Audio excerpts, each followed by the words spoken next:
Well, understanding leadership starts with understanding relationships. And as leaders, we navigate relationships daily.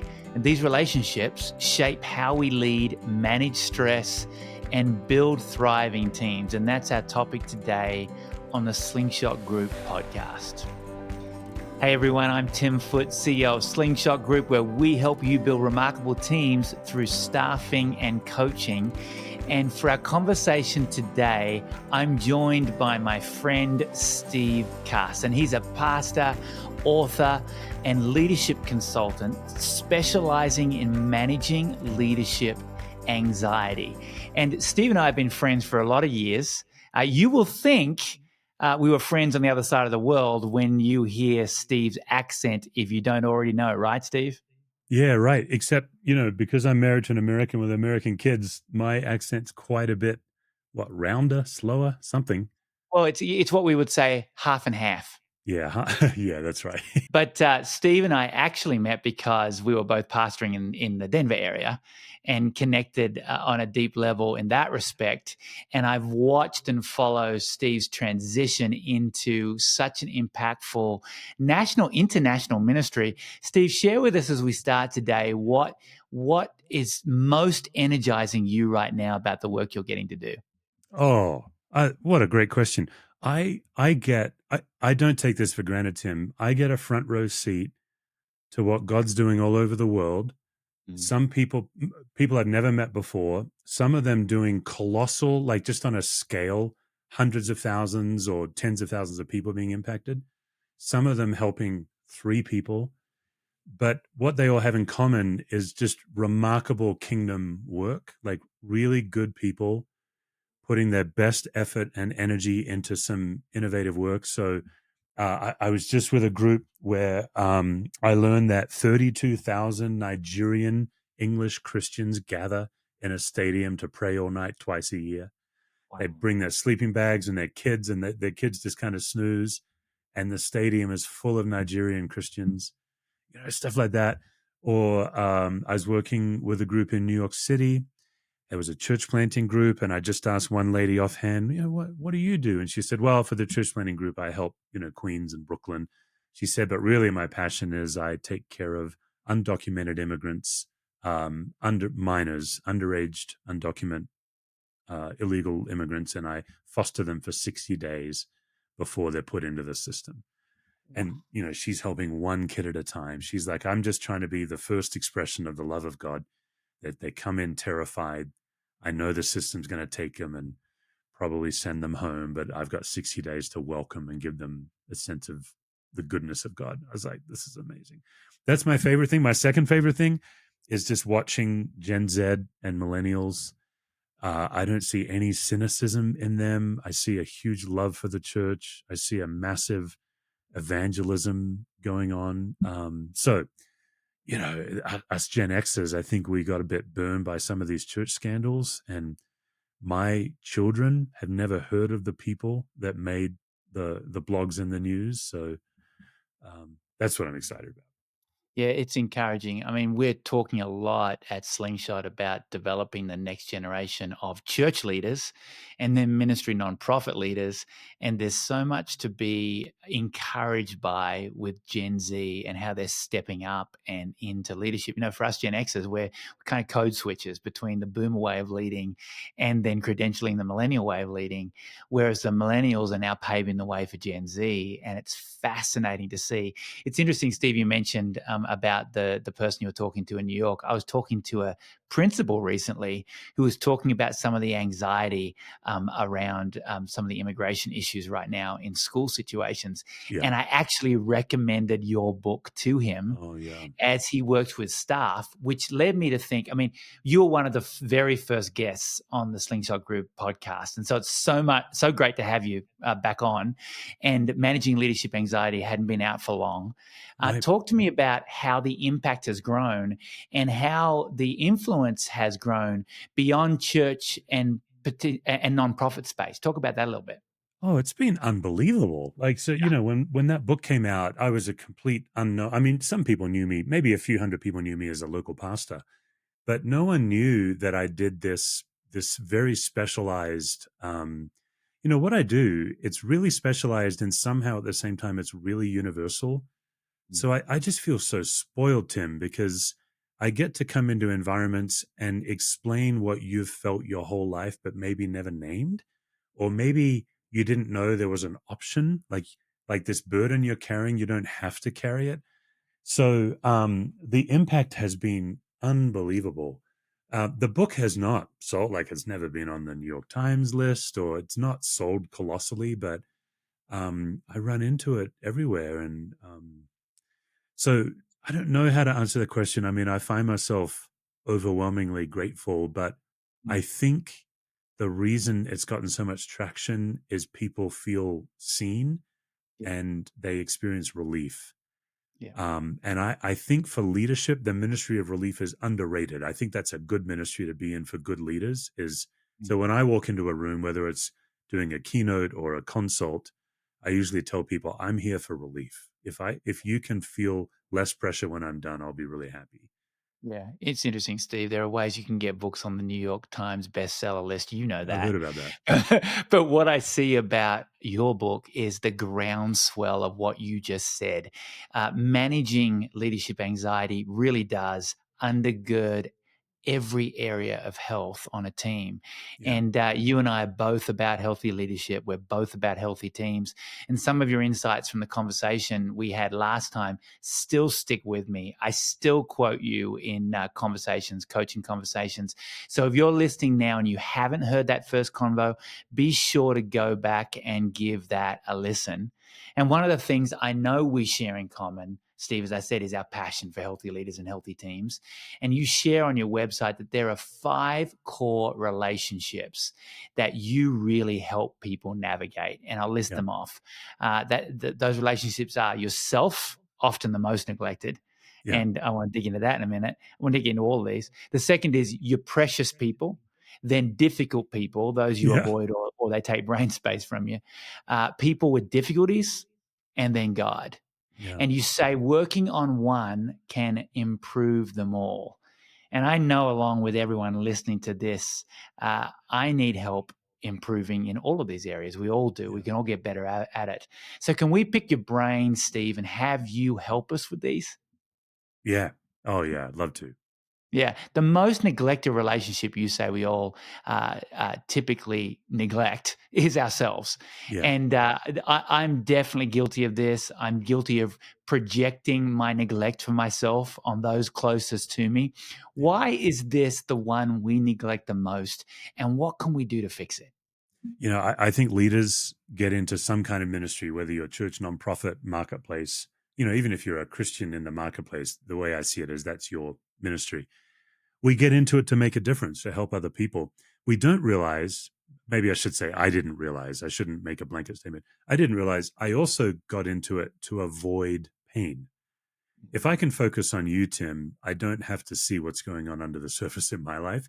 So, my wife, who's a trauma therapist, she would describe me as anxiously optimistic, which isn't a compliment. I'm very optimistic. I'm very positive, and of course, that's a great trait. That you want that in a leader. You want a leader that says, "Yes, this is possible. We can do it." That's fine, but I need to be optimistic to be okay. Mm. And that gets me into trouble. Like we had an era in our church where 4 young dads died in 5 years. And 3 of those 4 dads were dear friends of mine: my volunteer worship leader, my chair of the elders, and a guy in my life group. 1 year after the next, died tragically. And because of my chaplaincy background, I helped 2 of them die personally. Mm. So I'm helping dear friends of mine as they're processing end of life and what to leave for their kids. And it was awful.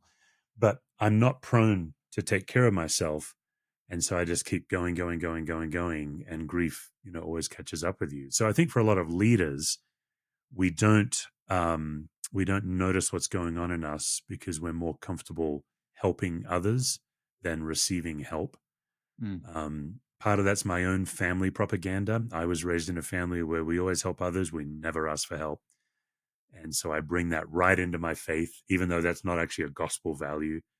I kind of baptize my family propaganda as if God's wanting me to always help others. So it's really wild because if you ask anybody, everyone on my team would like me to work on being well for their sake. You know, Mm. if you polled my team, every one of them would say, what we'd really need from Steve is that he's well. Because when he's well, we're well. We go well. You know, he's the most powerful guy in the room. He's the leader.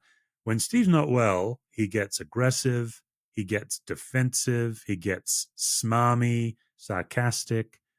So, so then you realize, okay, the best gift I have to offer my people in the kingdom is a well self. But it's doesn't come naturally to us. That's a great reminder, Steve, for all of us who lead, that the greatest gift we give to our team, is a healthy self. Yeah, And we often talk about the fact that our greatest stewardship responsibility is ourselves and our own leadership. yeah. Now you're dealing with here an Enneagram 2. And so I am top of the list of like I help others and neglect myself. What Yeah. would you say to me as an Enneagram 2, the I would helper? say there's a really practical thing you can do. And it's really simple. Put yourself on your conscious list of relationships. So on my website, I put you first because you're not consciously thinking of it. So first step is, okay, now I'm going to consciously think, oh, I'm in a relationship with myself. If you want to have a little fun with it, use the third person. You know what Tim needs? I'm teasing on that. I can't stand it when people address themselves in the third person. But What does Tim need, one wonders? well, one wonders what Tim needs. What Tim needs is Tim time. But and then once you put yourself in a conscious list, there's two things you can do, Tim. The first thing is try to get in the habit of 6 to 10 times a day tripping over the love of God. Just 6 to 10 times a day. What is a micro habit that you can do? So a micro habit takes 1 minute to 10 minutes. And can you build those 6 to 10 times a day? So me holding my wife's hand, looking at someone I love, just making eye contact. These are very quick things. Rubbing my dog's floppy ears, playing a piece of music, reading a New Testament scripture. So we talked last time about the life-giving list. It's kind of part of that, but it's these micro habits. It's the things that God has put in your life because you're God's beloved child. And it's not something that doesn't benefit Slingshot. So holding your wife's hand doesn't really benefit Slingshot, but it is God's gift to you. So when you do it, you just pause and give thanks for your wife. Like, Lord, this woman is a gift to me. You have given her to me. So I just keep stubbing my toe on worship. So that's one thing to do. The second thing is make a list of 3 things that you do for others to show them you care about them. This is especially for an Enneagram 2. Now make a list of 1 or 2 things you do to yourself that you would never do to another person, and start to try to do things on the top list for yourself. So like I check on my friends, I don't check on myself. When my friends tell me how they're doing, I just believe them, Tim. There's nothing in me. When my friends are struggling, there's nothing in me saying, well, you should buck up. I do that to myself. So I actually had people write a list of the 3 things that you do for others to show them you love them, 2 things you do to yourself you would never do to another person. And then I start to practice the top list for myself. Jesus said, love your neighbor, but he has that pesky amendment at the end of that, as you love yourself. So I've learned to check on myself, and I've learned to believe myself. I don't know how you were raised, but I was not raised having rights to my feelings. And so I don't believe I had permission to be sad, tired, have limits. So just believing, because I believe my friends, like Tim, if you and I were chatting and we weren't podcasting and you were sharing, here's a struggle I have, I would just believe you. But I give you permission to feel, but I don't extend that grace to myself. So those are 2 really tangible things you can do that can change your life, actually. That's helpful and confronting. That first one makes me think of practicing gratitude, because it's hard to be anxious when you're practicing That's right. gratitude. But I'm having some good therapy on the Slingshot Group podcast today. Steve, let's move on to your precious people. Talk to me about what it takes to thrive in relationships with your precious people, and probably start by clarifying the definition. Okay, precious people, friends, family, team members that are life-giving, the people in your life that you love because you love them not because Jesus commanded you to love them. That's my definition. Who do you want to be around? Who, when like whether it's family, friends, or workmates, like there are a number of my staff I thoroughly enjoy their company, and when I'm away from them, I look forward to the next time I'm with them. Precious people is pretty broad. Those are the easiest relationships. They come naturally. If your family relationships have bumps in them, then the two simplest tools are noticing and curiosity. Noticing and curiosity. I was in a relationship with a precious person that struggled with pretty deep depression. And I am as I've said, a raging optimist. And I noticed that the more she would tell me how difficult her life was, the more anxiously I tried to tell her to look on the bright side. And so this is somebody I dearly love in my life. But as I noticed and as she noticed, we were in a predictable pattern. And it's what's called an attempted solution. So stop me if this is getting a little like No, this is great. conceptual, but there's a guy named Jay Haley, and people would come to see Jay Haley for counseling, and they would say, "Here's our problem," and Jay would say, "Oh, I don't treat problems.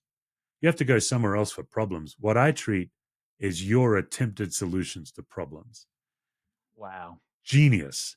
Hmm. And this simple shift, Tim, from problem to attempted solution, I cannot tell you how much that revolutionized my leadership, because an attempted solution is what gets you stuck in a problem. Mm. So I wrote about this in my first book, like when my son came home from basketball practice complaining that William wasn't passing the ball. William's a ball hog. In my son's mind, that's the problem. But it's Andrew's attempted solution to the problem that is the problem. I said to Andrew, "What do you do about it?" He's like, "Well, if William's not going to pass the ball to me, I'm sure as heck not passing the ball to William."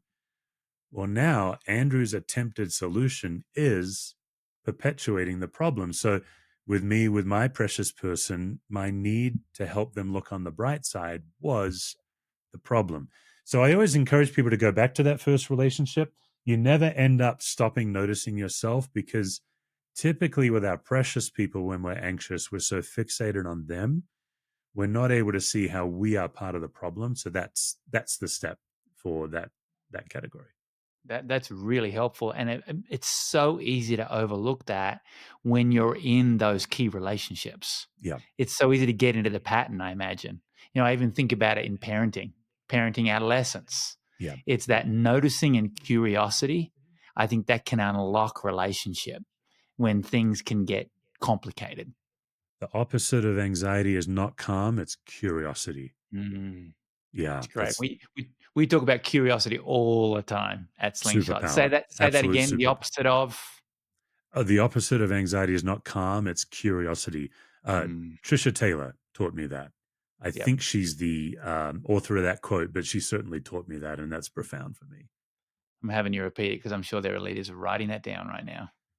It's a good one. I Let, mean, when you are curious, Tim, it's very hard to catch and spread anxiety when you're curious.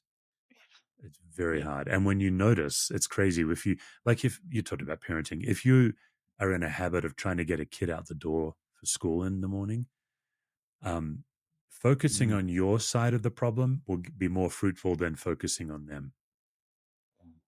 Then let's pick up on that concept of curiosity. I'm curious to see what you would say or how you would say anxiety plays into how we navigate relationships with difficult people.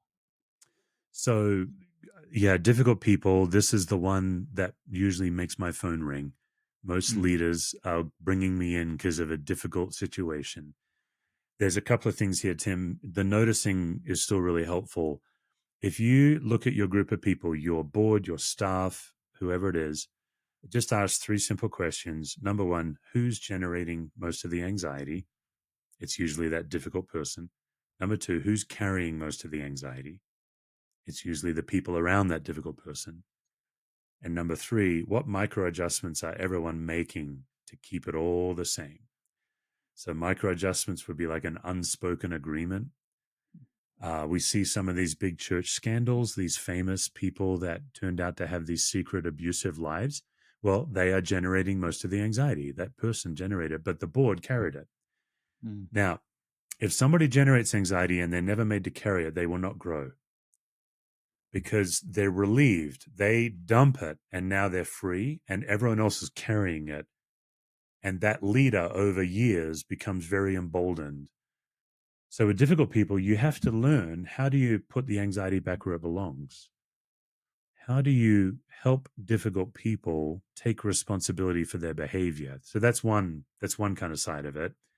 The other side is back to first space or yourself, being careful that you're not fixated in their brain. We are prone, when we're anxious about someone, whether we are worried about what they think or whether we're irritated by them, we're prone to live in their brain and we think we know what they're thinking and we don't. So you have to learn the discipline to get out of their brain and then get clear on the pattern. And now you can kind of know. I mean, this is a bit further than we can accomplish in a podcast, but now you know, okay, this difficult person, am I the problem? Maybe the problem is I need to get over it. Or maybe the problem is, like, here'd be a simple example that doesn't cost too much. I was working with a children's minister who was needing help with Saturday night volunteer cancellations. This is an easy one. And she said, the problem is people call me Saturday night and maybe they forgot they were volunteering or maybe they changed plans or for whatever reason they're not coming. And that's the problem. And then I'm trying to get to the attempted solution. And I said, well, what do you do about it? What do you say to them? And she says, oh, I'm totally the problem. I tell them, that's fine. Like, you can't come tomorrow? No problem. She said, because I'm such a people pleaser, I don't know how to tell them it's a problem. And so this is a lot of what happens is we get so frustrated at the other. Like, why is my phone ringing Saturday night? Why are they canceling? They get to go to the mountains. I have to work. That you're not aware that your attempted solution is part of the problem. So we had to coach her because she's sending them the message. Whether you come and volunteer or don't come makes no difference to the church. That's the message she was sending by saying, oh, it's fine. Have a great time. Don't worry about it. We'll be fine. And it's not that, like, by putting the anxiety back where it belongs, she doesn't have to punish them. We're not saying, she doesn't have to say, what are you doing to me? And all she has to say to them is, oh, man, boy, are we going to miss you. And man, the kids are really going to, I want you to know when you're not there, the kids ask about you. They love when you're in the room. So thanks for letting me know. I'll be calling others to fill your spot. I just want you to know we really miss you because what you do really matters. Well, that's not aggressive. That's not anxious. It's just putting the anxiety back so that the leader isn't carrying it. Now, there's more advanced work for like those bully critics. That probably takes more of an hour consult. But as a general rule with difficult people, you're trying to stay out of the brain and you're trying to notice your side of the equation. Yeah. So, Steve, it makes me think that we all have responsibility as leaders to lead all different types of individuals. Yeah. Sometimes we inherit precious, sometimes we inherit difficult. What are Yes. some tips you have for leaders trying to do a better job at leading both? I don't see much difference between them because it still comes back to me being a well self. I've been really surprised, Tim. Like when I was a lead pastor, like most lead pastors, I had a handful of very committed bully critics. You know, I'm not talking about people in the church that have an honest, different opinion than me. Even if their honest, different opinion comes at me with some heat, I'm fine with that. They come at me, maybe they're a little stirred up. They sit down with me, they put their heat on me. I share our point of view, whether it's my decision or whoever I share that. Even Tim, if they say at the end of that meeting and they say, look, Steve, I disagree. I think you made a mistake, but we still shake on it, right? We're still brothers and sisters. And generally there's some form of, Steve, I strongly disagree, but I respect you and I thank you for your time.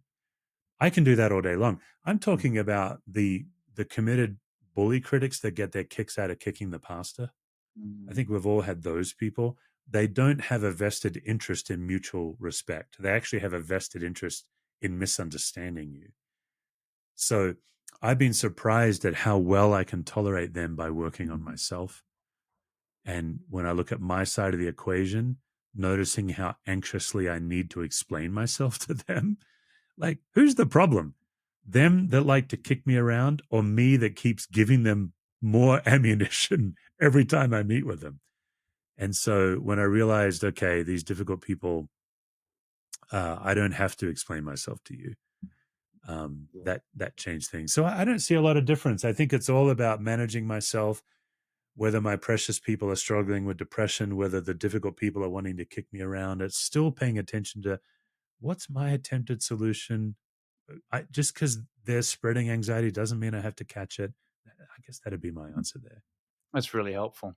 What about the difference? You talked about there not being a difference in how you deal with those two types, but talk about the difference now between difficult people and people with difficulties. Right. Now, that to me is different. It still comes back to me.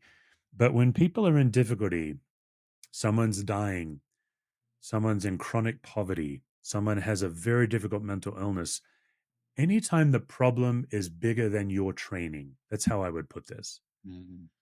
The temptation to avoid or the temptation to shrink that problem down to the book of Philippians.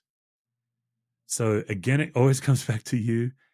This was like chaplaincy was special forces training for ministry. It Right. was Navy SEALs training. It was putting me in death and trauma multiple times a day because I kept running into my need to make people feel better.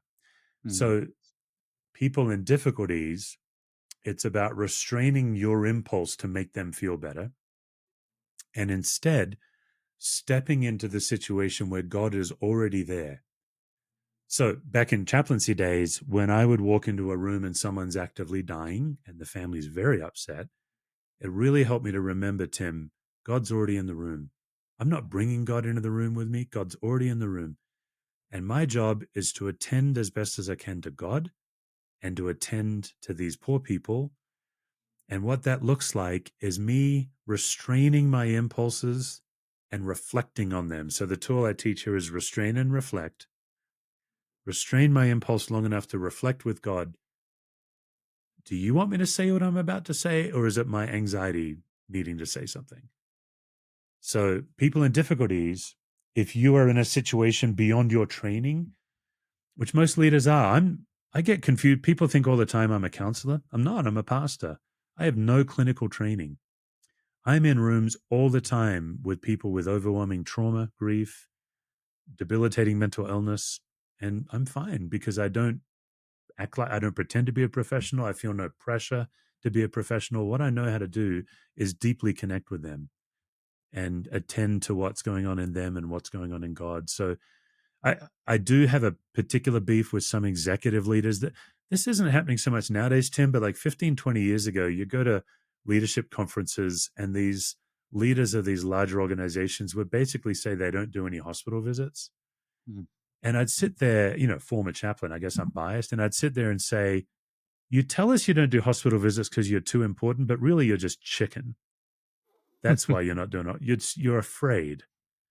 It would serve your leadership to put yourself in a situation where you're afraid and you don't know what to say and you don't know what to do because God's going to be there and you'll learn and grow. So that's my general idea there. Honestly, Steve, hospital visits were part of my favorite thing in pastoral ministry. Yeah. Not being as involved in the local church as I once was, it's what I miss. Yeah. One of the things I miss the most. And it's one of the things that I find God pulling me back into as I relate to our neighbors and as, you do life and on life with people when Yeah. I got the opportunity to be in those rooms. As There is again, no pretense when no. death is in the room. There is no pretense. Sunday morning pastoring is 20 times harder than end of life pastoring. Mhm. And we feel like, Steve, we need to have the answer. But Yeah. I picked up on your word attend because that's been a big word that I've clung to over the years. Yeah. We attend in a situation to what God is already doing Yeah. and the work that he has already begun. And that's been a journey for me as, again, as an Enneagram 2, as the helper. There were many years where I felt like I had to fix the problem. Whereas Right. God was trusting me to be faithful to what he was doing in the middle of the problem, Right. which goes way back to what you were saying about how it's the solution that's the issue, not the problem, or how we're handling the solution. That's right. Yeah. And Yeah. the same is true if you're on a global trip and you're in a slum, poverty all around you. What you're trying to notice is your need to relieve. I've led several of those trips, and it's wild to watch congregants suddenly try to become plumbers, or you know, th- because they're anxious by the overwhelming need. But just to realize the most dignifying thing for these people is to enter into it, ask curious questions, connect, play. Um, so people in difficulties, the gospel compels us to move toward them. I would be so bold, and I'm personally convicted on this right now, Tim. When I was a lead pastor, I always made sure I was in close relationship with people in difficulties. I always had a homeless friend or something, and it wasn't patronizing. It was like a genuine mutual friendship. And now that I'm not doing that, I have to work harder to be in those relationships. I think I justify it a bit where I'm doing a lot of informal help of leaders, but it's not the Bible category of marginalized people. So I feel like God's currently working on me in my own advice, where I just believe it's a gospel imperative to be in proximity with the poor. Yeah. That's great, Steve. That's a good challenge to all of us listening today. So let's move on finally to our relationship with God. There's no other relationship, I know personally in my life and journeying some with you, Steve, in your life as well, that's more important. Yep. It's how we operate out of the overflow rather than desperation. Yes. When we've been operating out of the overflow in those desperate times, it doesn't feel like an unfamiliar place. Yeah. Talk to me more about your thoughts on this, because everyone listening may have a different answer for how they would define their current relationship with God. Yeah. And that's the beauty of our relationship with our Lord, is it's so unique. Yeah. That may be deep or it may be non-existent in this season for some listening today. Yes. Talk us through this core relationship. Yeah. I think the biggest struggle for Christian leaders is we confuse our vocation, uh, which is our employee relationship with God, with our identity, which is that child relationship. I know when I was a lead pastor, that was always commingled. I was prone to relate to God more as the boss than as dad. So I think that's an ongoing struggle for leaders specifically. The light bulb went on for me in 2016, so it's almost 10 years ago, 9 years ago now. My apart from theology, my specialty is dynamics that infect relationships. If I had to summarize what I do, I help you with the dynamics that infect your relationships, and I'm weirdly good at it for a variety of complex reasons. In 2016, I found myself as a lead pastor on the momentum on the path toward deism. And I was like, I don't believe in deism. It's not a biblical thing, but I could feel that. And for me, the wake up call was, I wonder if all of the work I've done in human relationships, I wonder if there's something helpful there in my faith relationship. And so this is my latest book. I brought all of my human science into my faith, and it blew me away. All of the dynamics that infect me and my precious people, difficult people, they infect my connection to God too. So the one thing I would invite people to consider is, what if, this is where you need curiosity, what if Jesus isn't your deepest belief?